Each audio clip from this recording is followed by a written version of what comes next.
8 people have been killed after a car struck a crowd at a bus stop close to a shelter for the homeless and for migrants. The incident happened in the city of Brownsville, near the Mexican border, at about 8:30 a.m. local time on Sunday. At least 5 other people have been injured, some of them critically. The driver has been arrested and charged. Brownsville police say it is not clear whether the incident was intentional. Right now, we're treating it as an accident, but we're definitely not trying to say it wasn't intentional. That is what our detectives are trying to figure out right now. It's a fluid case right now as we're going, and information might change, at the drop of a dime. So that's why we're trying to keep everybody informed.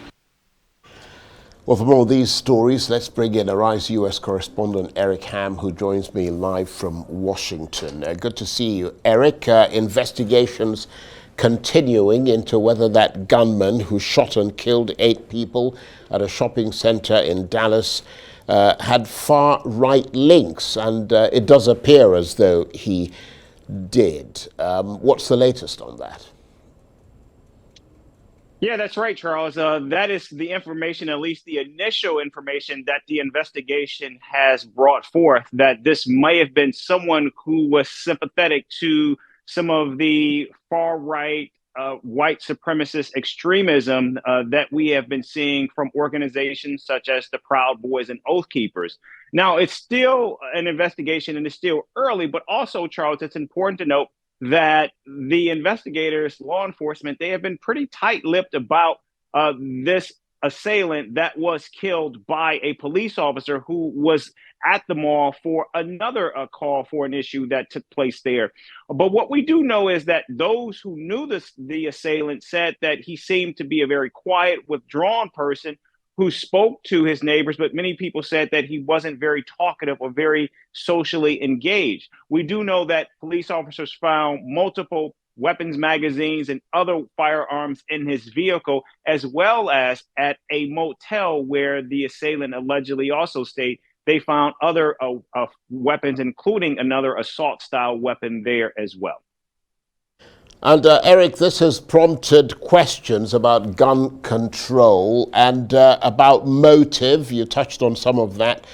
But it's also raised questions about what Twitter is doing to police itself, given the fact that in the immediate aftermath, extremely graphic images of the bloodshed circulated widely on Twitter, which drew a lot of criticism.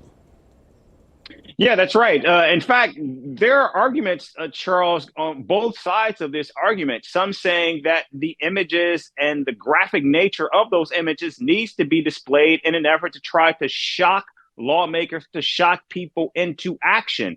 In fact, some suggest that going all the way back to when Emmett Till was brutally lynched and killed as a 14-year-old child, and how the images of his badly decomposed and brutalized body became a turning point, an inflection point in the civil rights movement. Many believe that these images could actually spur change in the very similar fashion that took place nearly 50 years ago. But of course, there are those who believe that those images only continue to inflict trauma on these communities that are suffering through so much. And also, Texas has become the epicenter now, as this is the second mass shooting to take place in as many as basically 1 week. And of course, we know this shooter in the town of Allen, Texas, which is just outside of Dallas.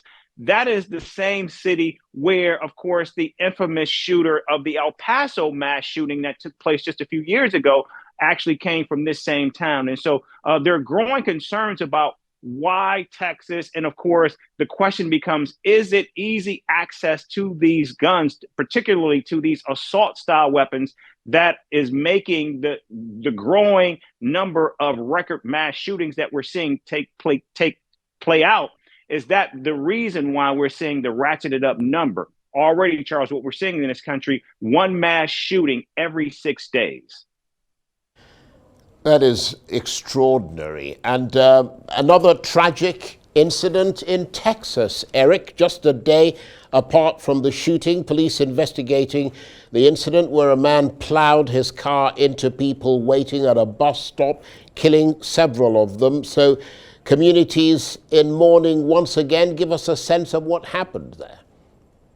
Yeah, and this is becoming a massive issue because, again, Texas is in the eye of the storm on two of the most intractable issues right now facing the country.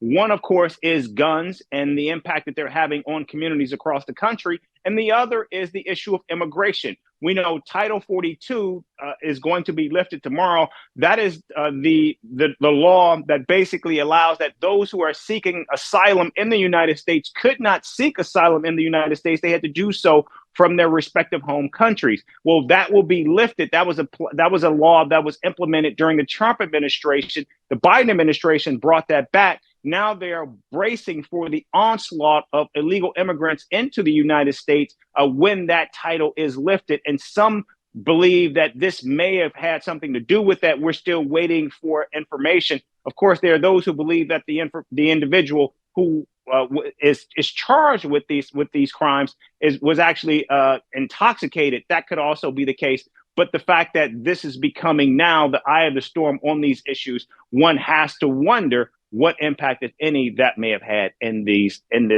terrible event that took place.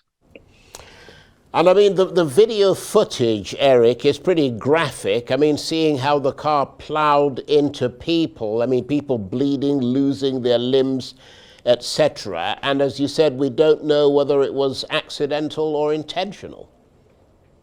Well, what we do know at this time is that is still under investigation. I spoke with someone who is involved in the investigation just earlier. And while we do know that the individual that is charged has been charged with manslaughter of 8 individuals, we are told that the charges could certainly increase and that the mode and the motive and, of course, the charges could become even more serious. So this is still an investigation that is playing out. And, of course, they're looking at and investigating, of course, every angle as to possible motive.